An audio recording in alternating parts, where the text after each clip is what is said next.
Olá, queridos alunos! Hoje começaremos nosso primeiro Café com Literatura. O tema de hoje vai ser o romantismo. O romantismo foi um movimento artístico que surgiu lá na Europa no século XVIII e durou até meados do século XIX. Ele influenciou a literatura, a pintura, a música e a arquitetura, oposto ao classicismo, racionalismo e ao iluminismo. Ele chegou ao Brasil no século XVIII, no finzinho do século XVIII.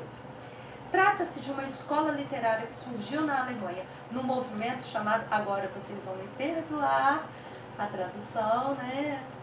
Sturm und Drang. Traduzindo para o português, significa tempestade e ímpeto. Esse movimento baseia na emoção exacerbada e se opõe ao equilíbrio artificial do arcadismo. Da Alemanha, o movimento se espalha pela Inglaterra, França, alcançando toda a Europa. A estética romântica é burguesa por excelência. Seu contexto histórico nos remete à Revolução Francesa, que levou a burguesia ao poder. Era preciso uma arte que fomentasse o espírito burguês. Assim, o homem romântico defendia uma estética totalmente oposta à Arcade. Para quem não se lembra, foi o movimento literário do século XVIII, também conhecido como neoclassicismo, ou seja, os valores da cultura clássica. Valores gregos, romanos e renascentistas. Escritores árcades tiveram sua inspiração no iluminismo, de forma clara e objetiva, em contrapartida à linguagem barroca, confusa e rebuscada. O romantismo buscava simplicidade, racionalidade em oposição ao homem do século XVII. A valorização da expressão, sentimento em oposição à valorização da razão. A inspiração poética em detrimento ao convencionalismo amoroso árcade.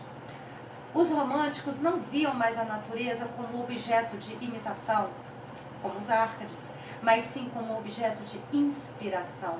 Dar vazão aos sentimentos era fundamental. Os burgueses defendiam que a partir do esforço individual era possível se obter sucesso. O mesmo pensamento ocorria com o romântico, que defendia a subjetividade, a individualidade como algo a ser defendido nas artes. Apenas os temas que expressassem o sentimento individual eram valorizados. Contraditoriamente, como esses sentimentos eram universais, amor e traição, por exemplo, o romantismo torna-se uma estética que prega o sentimento individual de forma universalizada. Assim, o romantismo valorizou muito os romances epistolares, que tinham feições de carta, como se a ficção fosse real e que trazia os segredos da intimidade, relacionamentos amorosos, íntimos, mas sentimentos universais. Vale ressaltar que o romance é um gênero burguês por excelência e apenas no romantismo se torna amplamente difundido. Era romance o gênero textual capaz de dar vazão ao ideal burguês. Outra consequência pós-Revolução Francesa foi o escapismo e a utopia.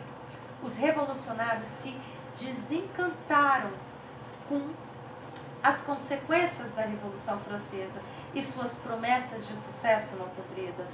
Não houve muitas mudanças sociais com a Revolução. Essa frustração levou o homem romântico a ansiar pela fuga da sua realidade, o escapismo, por um mundo melhor e perfeito, utópico, que só era possível no passado histórico, medievalismo e historicismo. A segunda geração foi considerada a mais pesada, digamos assim, porque trata-se do mal do século. Neste período, que se iniciou por volta de 1850, a poesia vinha de encontro às ideias temáticas da geração anterior. O eu lírico voltava-se mais para si, afasta-se da realidade social à sua volta, traz em si o pessimismo, o apego aos vícios, os sentimentos são exagerados, aparecem de forma idealizada na poesia. Além disso, elementos como a noite, a melancolia, o sofrimento, a morbidez e o medo do amor são recorrentes em seus textos poéticos. O eu lírico vive em meio à solidão, aos devaneios e às idealizações. A terceira geração, condoreirismo, é a última geração da poesia romântica. Se inspira em Victor Hugo e traz o foco político e social. Na época, ideais abolicionistas e republicanos vinham à tona e junto com elas o desejo de se libertar do império. É a fase que prenuncia o realismo, que viria em seguida. Tanto é que tem como foco a realidade social, a crítica à sociedade, a poesia liberal, enfim, era a era final do movimento romântico no Brasil. O condoreirismo se refere à figura do condor, uma árvore que tinha voo alto, assim como os poetas românticos faziam em busca de defender seus ideais libertatórios. Enquanto isso, na prosa romântica, inicia-se de fato a produção de prosa literária no romantismo, que se dividiu por tendência, sendo elas: romantismo urbano, liga-se à vida social, principalmente no Rio de Janeiro, descrevendo os tipos humanos encontrados naquela sociedade. Romance regionalista, o sertanejo, demonstrava atração pelo pitoresco e tinha como principal característica a retratação da vida do interior do Brasil, seus hábitos, seus modos, falas, costumes. E o romance histórico trata-se de valorização do passado, trazendo romance e personagens da nossa história, retratando-os de modo nacionalista. Romance indianista, por fim, porém, não menos importante.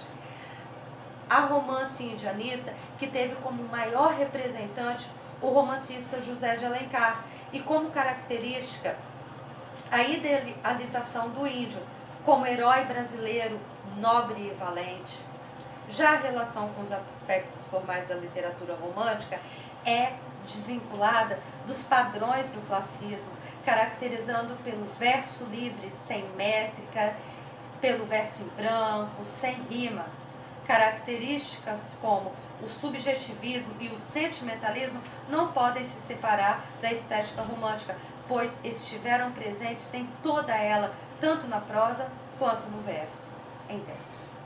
Além dessas, há outras características tipicamente românticas, como o nacionalismo, ou ufanismo, o regionalismo, a evasão, a idealização, a realidade e do ser amado, o escapismo e o culto à natureza. E por hoje é isso, meus queridos. Até o próximo Café com Literatura. Obrigada.